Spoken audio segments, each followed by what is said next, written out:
Welcome back to the deep dive. Today we're looking at the sources you sent reviews, historical notes, all focused on one really pivotal film. A true landmark. We're going back to 1946 to explore a film that was so much more than entertainment.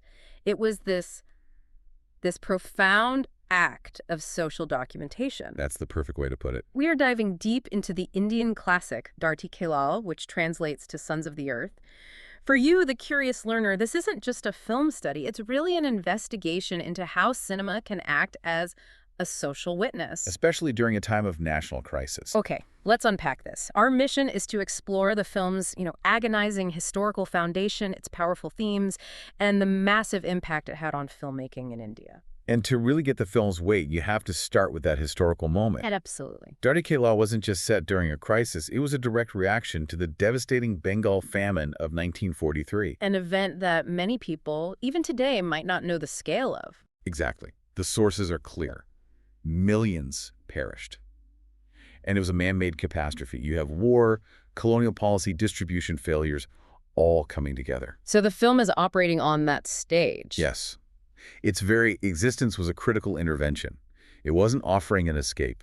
It was demanding acknowledgement of a massive national wound. Demanding recognition versus offering escapism. That's a key distinction, right? It changes everything about the storytelling. So when we look at the core narrative, it's not surprising. It focuses on the struggles of just ordinary rural families, farmers, laborers. Exactly. And you see the horrific progression. First, the hunger, then the forced displacement. People leaving their land. Entire communities just abandoning their homes for the desperate hope of finding food in the cities, mostly Calcutta.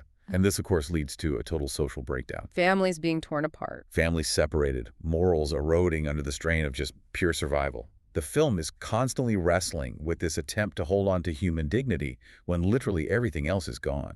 And that collective struggle, the sheer scale of it, that must directly feed into the film's major themes. Oh, absolutely. It's about poverty, of course, social injustice, but the sources all stress that it pushes beyond that. How so? It really gigs into the value of human dignity, like we said, but also, and this is critical, the theme of collective responsibility. Meaning it's not just the victim's problem. Precisely. The film insists this crisis belongs to the entire society that allowed it to happen. It reframes suffering as a shared social problem. What's fascinating here is how it actually achieves that. Right. And the sources point to a very conscious decision. The filmmakers made a critical distinction from traditional storytelling.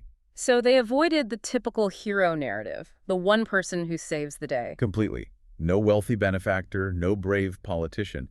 Instead, Dharti Ke Lal emphasizes shared suffering. But wait a minute, if the audience at that time was used to those bigger heroic narratives, wasn't that a huge risk? To just show collective pain?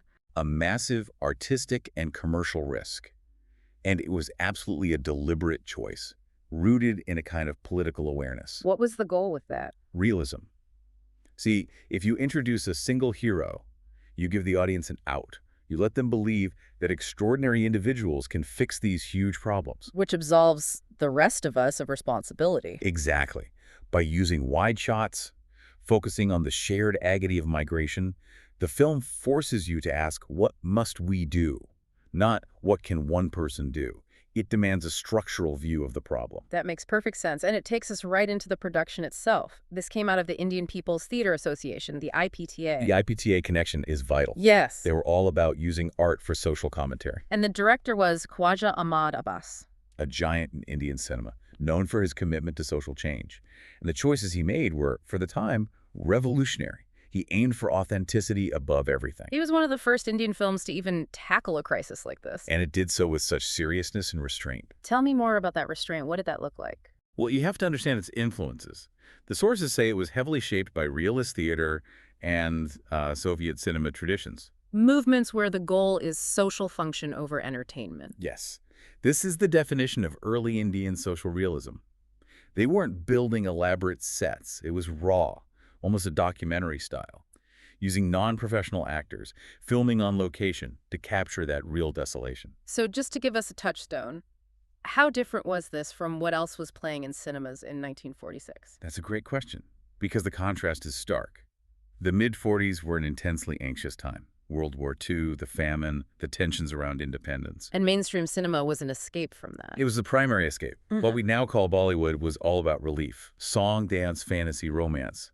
Stories designed to give you a break from a very harsh reality. So while the rest of the industry was selling dream worlds, This film was holding up a mirror, a very stark, unblinking mirror, it broke away from that escapist tradition. completely.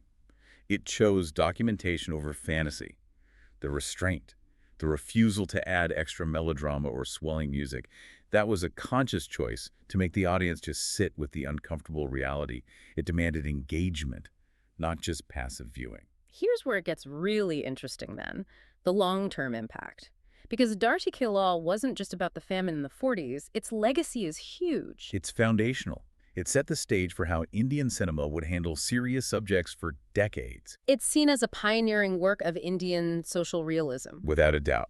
And it's often cited as the crucial precursor to the later parallel cinema movements. Let's pause on that term, parallel cinema. For listeners who might not be familiar, what are we talking about? Good point. Parallel cinema is essentially the non-commercial art house stream of filmmaking in India. It really took off in the 50s with directors like Satyajit Ray. And it stood parallel to the mainstream industry. Exactly. These films prioritized realism, social commentary, and artistic merit. They often avoided the big song and dance numbers. Dharti Ke Lal was the proof of concept. It showed there was an audience for this kind of challenging, non-escapist story. So its cultural impact really lies in its moral function. I think so.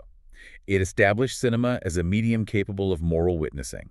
It turned the movie theater into a place for civic reflection. It promotes a kind of collective empathy. That's the core of it. This kind of realist cinema becomes a form of public documentation, a moral record. It says your duty as a citizen is to look at this, to understand it, and to feel it. And it seems like audiences, both then and now, really understood that mission. We have some of their perceptions from the sources. Right, and they speak volumes. One is that it was seen as a powerful portrayal of human suffering without melodrama. That restraint we mentioned clearly landed. It let the truth hit harder. Its honesty was its selling point, not its spectacle. Another summary said it was important not for entertainment, but for its honesty. That's a huge shift in what people thought cinema could be, from just leisure to, a civic necessity. But I think the most powerful description was this one, a difficult but necessary film. Difficult but necessary. That just perfectly encapsulates the whole project, doesn't it? It really does. It admits it's not an easy watch, but it insists on its essential role in shaping the national conscience. And it proved that audiences would engage with that brutal reality if it was presented with genuine honesty.